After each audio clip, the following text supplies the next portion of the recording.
किसान और उसके 4 बेटे की कहानी। एक गांव में धनीराम नाम का एक किसान अपनी पत्नी के साथ रहता था।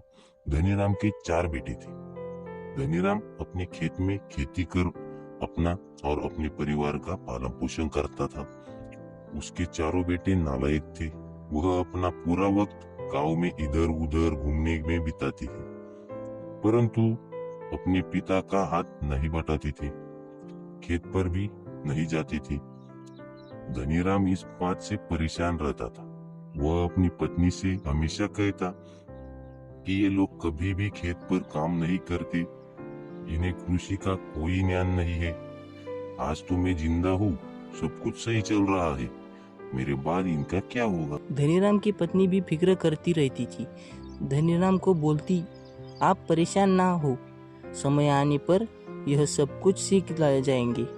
एक दिन धनीराम की तबीयत खराब हो जाती है।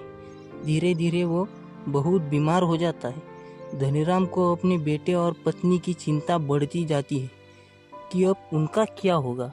धनीराम ने अपने पत्नी से कहा कि चारों बेटे को मेरे पास बुलाओ, मुझे उनसे कुछ बात करनी है, तुम भी मेरे पास ही बैठो। धनीराम की पत्नी चारों बेटों को बुलाकर वही बैठ जाती है।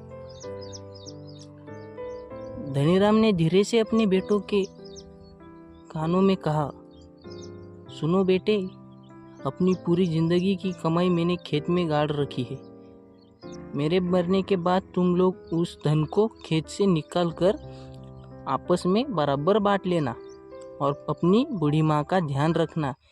इतना बोलते ही धनीराम चल बसा। धनीराम के मरने के बाद उसके बेटे खेत में गए और सारा खेत खोद डाला। खेत खोदने के बाद चारों गुस्से से आग बबूला हो उठे। वापस आए, अपनी माँ से बोलते हैं, पिताजी जाते जाते झूठ बोल कर गए।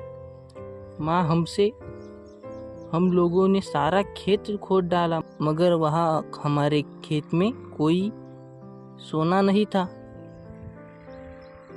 यह सुनकर उनकी माँ बोली, तुम्हारे पिताजी ने अपनी पूरे जीवन में यह घर और खेत ही कमाया है। अब जब तुम लोगों ने इतनी मेहनत करके पूरा खेत खोद ही डाला है, तो अपनी खेत में बीज भी डाल दो। यह सुनकर चारों बेटे चुप हो गए और अगले दिन खेत में माँ के कहे अनुसार खेत के में पानी और बीज डाल गए। कुछ समय बाद खेत में फसल बहुत अच्छी आई। फसल काटने के बाद चारों ने फसल को बाजार में उच्च दामों में बेच दिया। घर वापस आ गए, पैसे अपने माँ को दिया।